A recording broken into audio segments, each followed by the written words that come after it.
Hello everybody, Gage here from Sharp. Super excited to have you with me for another knife-related video. In today's episode, we are talking all about Mazaki-san's knives.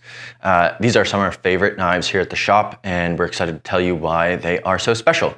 So without further ado, let's get into it. Mazaki-san is a young blacksmith who works out of the Sanjo region of Japan and handles all aspects of the knife making process himself. So he forge welds all of his steel himself, working primarily with Shirogami or white carbon #2 steel, cladding his knives or forge welding his knives in iron.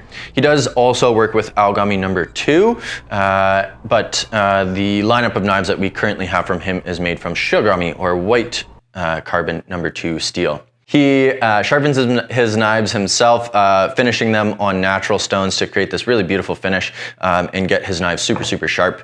He grinds his knives quite thin behind the edge. They feature a really beautiful distal taper all the way from the tang towards the tip of the knife, coming quite thin behind the tip here, and again quite thin behind the edge. He chisels all of his kanji himself by hand, and it looks absolutely beautiful. His knives have a megaki or polished finish to them, and they have these magnolia wood handles on them, which we are getting some mixed reviews about, if we're being honest. For the most part, people seem to really enjoy them, and I myself find them quite comfortable, but we have some people out there who are not super happy with these, find them a little bit chunky, which you know, justifiably so, they are a little bit chunky. But if you have larger hands, they feel pretty nice. They're balanced quite nicely forward, as is, you know, pretty typical for your average Japanese knife, but an inch away from from where the tang and handle come together. Again, they're made from Shirogami or white carbon #2 with an iron cladding, so they are quite reactive. You're going to need to make sure you keep them wiped down, dry and clean, and make sure that they are stored in a dry and clean place to avoid any rust or discoloration. But they are an absolute pleasure to sharpen. They, again, are very thin behind the edge. They move through ingredients very nicely. They're super duper sharp, and they're super fun to sort of polish the bevels on and take even further than they come right out of the box. Like we said, Mazaki-san is a really talented young smith. We've had his knives in before. They were a kurouchi finish with also a nishiji finish. So they're a little bit more rustic looking than these guys. They were a little bit thicker, both at the spine and behind the edge, and the distal taper on them wasn't quite as nice, in our opinion, as this new batch is. We also find that the profile on them is a little bit flatter, would you say, Jake, than the last batch? Absolutely. Yes, quite a bit flatter than last time. So we have had some people reach out to us to ask if this is his new or old batch.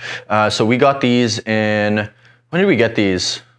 Late spring, early summer 2021. So there you go. Hopefully that answers any questions you had about the batch that this came from.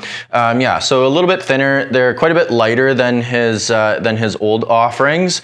And we would say here at the shop, both Jake and myself, that these are definitely a step up from the last batch that we got in from him. Just a little thinner behind the edge, helps them move through things a little bit easier. A little bit thinner at the spine. Distal taper, again, is just a little bit nicer than it was. So fantastic knives. This is a pretty expansive lineup that we have from Mazaki-san at the moment as well. We've got a monster 300mm Tsujihiki in stock, which is super nice. Slightly different handle on the 300mm Tsuji. It's got, again, magnolia, but with a buffalo horn ferrule instead of, what's the ferrule on these guys again? Those guys are quints. Quints. Actually, on the Tsujis and Debas, there's a little bit of variance. So some of them actually have an ash handle. Okay. So the Deba does. I know the Deba, yeah. Tsuji has an ash handle. Ash, right. Well. Yep. But all of the single bevels and all of the Tsujis have the real horn barrels. That's right. Yeah, really nice handles on those guys. I think there's probably less controversy about those handles than there are about the quints and magnolia ones here. But like I said, I still find them quite comfortable. They're a little chunky, but I still like them.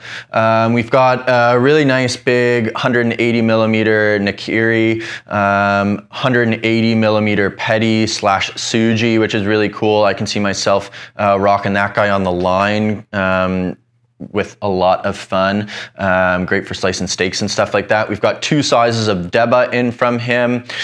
So yeah, lots of really cool shapes to choose from Mazaki-san. Really beautiful knives, a little bit more difficult to maintain in terms of rust and discoloration, and a little bit more delicate because of how thin they are. But if you're looking for pure cutting performance and something that's really pleasurable to sharpen, these knives from Mazaki-san are a great way to go. So that's all I have to say about that. If you have any questions, comments, or concerns, I'd love to hear from you down in the comment section below. Maybe you've picked up one of these knives already and you have some comments that you'd like to leave for any prospective buyers out there. Would love to hear from you. If you like this video, make sure to smash the like button, subscribe to our channel for more knife-related content, and until the next video, stay sharp.